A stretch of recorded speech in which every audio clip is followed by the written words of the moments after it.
Since starting my role as a business intelligence analyst, these are the Excel skills I find or I have found myself using oftentimes, and I'm going to be sharing with you guys. Number one is cell referencing. I get to reference cell every day. What cell referencing does is that you have a sheet, right, and you have another sheet. You want to review something using the information that you have in this first sheet, right? So you need to reference cell. You need to be able to copy not copying, not basically copying. Referencing can be your equals to, then you hit on whatever cell you want to reference and drag it into the next sheet, right? So please, you guys, learn how to reference cell. It's very, very, very important that you learn how to reference cell. All right. I think this is probably one of the most important Excel skills that you need to even know, because it requires you to pull information from a sheet to another sheet, all right, or from a table to another table. The next skill that you should learn or you should really understand or master is your VLOOKUP. Oh my God, VLOOKUP, there's no escaping this. Especially during interview times, most of the time people get to ask, or your interviewers get to ask you questions about VLOOKUP. Yeah, there's no report that I've been sending out that I don't get to see the VLOOKUP. VLOOKUP is you pulling out information. VLOOKUP has to do with, I think, do they serve as the same purpose as cell referencing? Cell referencing does not require you to write any formula, right? But your VLOOKUP requires you to write formula. So understand your VLOOKUP. VLOOKUP also pulls out information from one sheet to another sheet, from one table to another table. So understand your VLOOKUP, learn your index match, learn your XLOOKUP, your HLOOKUP, horizontal lookup, and all of the whole lookup functions that you have. Learn that, all right? Another skill I use oftentimes is my unique count, counting uniquely. All right, you get to use your aggregate functions. Yeah, so learn that as well, right? If there's anything I often do as well is removing duplicate, because sometimes customers' ID numbers can have duplicate, and this can be caused by the fact that probably one customer purchased different products, so you get to have duplicate in that customer ID. So what you need to do is, because I have not used Power Query so that they're working, what you need to do is to understand your ribbons, the ribbons of your God, there are so many parts of the ribbons that I have not explored, that I did not explore when I was doing data analytics. And now working, it is now an eye-opener that this is so underrated. So please understand the ribbons of your Excel. In your home, what do you have? Explore everything there. In your insert, in your data, explore everything there, okay? So if you want to remove duplicate, the easiest and the fastest way to remove duplicate is by going to your data ribbon. You see something that has like an X sign. That is called remove duplicate. So just click on that. It will remove the duplicate entries for you, and then it will show you how many duplicates there were in that particular column. So that's why I use to remove my duplicates. Understand the ribbons of your data and of your Excel rather. And on your Excel, you also get to auto fit column to width. That is another part of your Excel feature. Yes, another part of your Excel feature is on your ribbon, auto fit column to width. So what auto fitting column to width does is that, let's say in a particular cell, so the information you have in that cell is quite lengthy, right? You can't see everything, all of the information in that particular cell. So to be able to see all of the information in that particular cell, you need to use your auto fit to column width. So it's going to show you all of the information, right? Because if you don't do that, your data might be, or your table might be messy, and you don't want that, right? So you have to make sure that everything comes out clean and clear. So you have to use your auto fit to column width, all right? And you can also adjust, make sure that no text or letter is under each other, because sometimes the cell will show you letters under each other in a particular cell. You need to know how to make adjustments of that. So what that skill do I use often? I use my pasting as value, pasting as text, and pasting formats. Please understand how to paste, because you're always going to be copying and pasting, right? So understand how you want to paste something else. Do you want to paste as format, the exact format that you have in Excel, how you have designed that particular thing in Excel? Is that how you want to paste it as? In another tool, it could be PowerPoint, because you're going to be working with PowerPoint. Yes, that's a reporting tool. That's where you're going to do your reports for your meetings, for the just basically presenting your data, your information to management. So you need to know how to paste, because sometimes you will be required to copy a particular format in Excel, right? And you need to paste that same format that you have in Excel.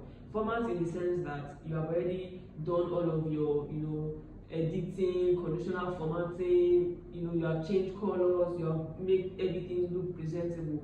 So if you want to paste that information in PowerPoint, you need to paste the format. If not, Excel is just going to paste it as text, right? So understand how to and when to paste as value or format or as text. All right, understand this. And also pasting is in your ribbon, your Excel ribbon. All right, another skill that is not overly emphasized, and I feel that you guys need to know about it, is how to link sheets together. Oh my god, because you have PowerPoints on the other hand that you need to work with. You have done all of your, let's say your Excel is where you do all of your break-ins, all of your workings, right? And your PowerPoint is where you get to prepare all of the slides that you're going to be using for the meeting of your business. So how do you link Excel to PowerPoint? Sorry if I said Power BI. How do you link Excel to PowerPoint? Please know how to use how to link sheet, how to link Excel to PowerPoint. Please, it's very important though. And I think how to do that is by going to your file ribbon. When you go to your file ribbon, I think it's under easy options. I'm not really sure, but I can't start doing that right now. My video is going to go, so it's going to be so long. I don't want that, right? So please understand how to link your sheet, because you need to link PowerPoint to Excel. PowerPoint to Excel. So after linking PowerPoint to Excel, all you need to do is whenever you have that particular file or that particular data in Excel updated, right, or refreshed, right, all you need to do in PowerPoint is just to update link, and whatever you have in Excel is what you're going to have in PowerPoint. So please understand how to link sheets together, understand how to update link. Please, it's very, very important. Understand how to paste as formats as well. Another thing I do oftentimes, another skill that you need to know is validating data. You might be validating, whatever you have created in Excel. It could be Excel to SQL validation, it could be Excel to SQL validation. What validation does is my number correct? What I have is it what I have in B?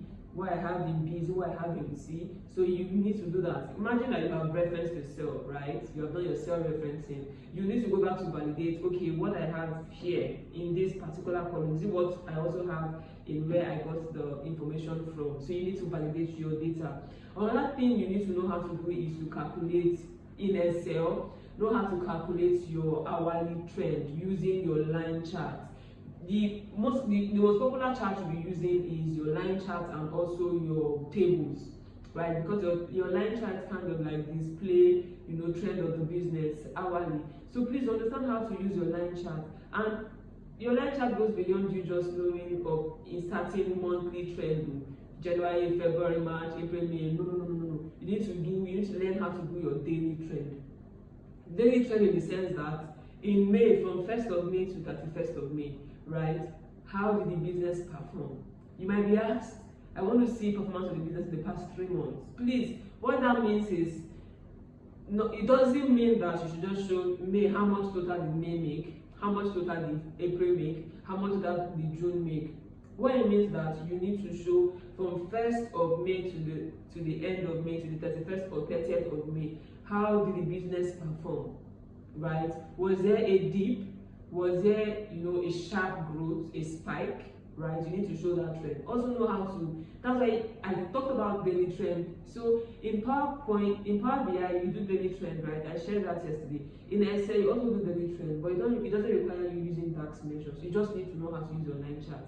In Power BI, if you want to do daily trend, you need to enter some DAX measures, right? But in Excel, just use your line chart. Use your line chart and do your daily calculation. It's very, very important that you understand how to calculate hourly trend. This current hour, 7:46 a.m. against the previous hour, right? Today against yesterday, right? And like day versus current day. Today is what? Today is Tuesday versus last Tuesday of last month. So you need to know how to calculate all of this, and using your line chart, know how to break it down, know how to edit your, do your editing on your chart, know how to do that, know how to, okay, I don't want to see May anymore, I want to see April and June, how did April, or I don't want to see April anymore, I want to see May, how did May perform, and now the current month, June. Please know how to do this, alright? Know how to do this, it is very, very important. Your line chart and your tables, you'll be using them a whole lot, because it makes it easier for your management management or for anyone to spot trend. It makes it easier for them to monitor KPIs, over time. Yes, so somebody, we never really emphasize on these skills, and it's very important because you're going to be using them every day when you start working in any organization. All right, yeah.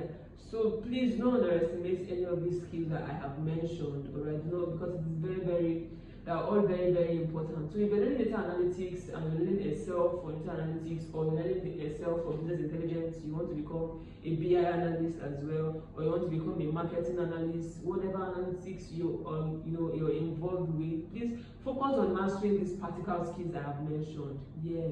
One other skill I learned on the job as well is how to save or to recover my lost file. So let's say I'm working on the data, right, and I'm just left with one thing to do, which is validating my data, and I have not saved my work because I was waiting, when I get done validating data, I'm going to save, right? And then it so happens that Excel goes off. My system goes off, right? And it's not because I wasn't charging my system, it just goes off. Shit happens, right? So how do you recover what you have lost? So I've learned how to also recover my work, and that works, or that is done in the file ribbon of your Excel interface. So when you get to file, you go to option, you see auto recover, and you get to change the time. Because my Excel, I didn't work on the Excel, right? I didn't set any timer, but I think by default it sets at 10 minutes, right? And you didn't save 10 minutes ago, you have lost that data.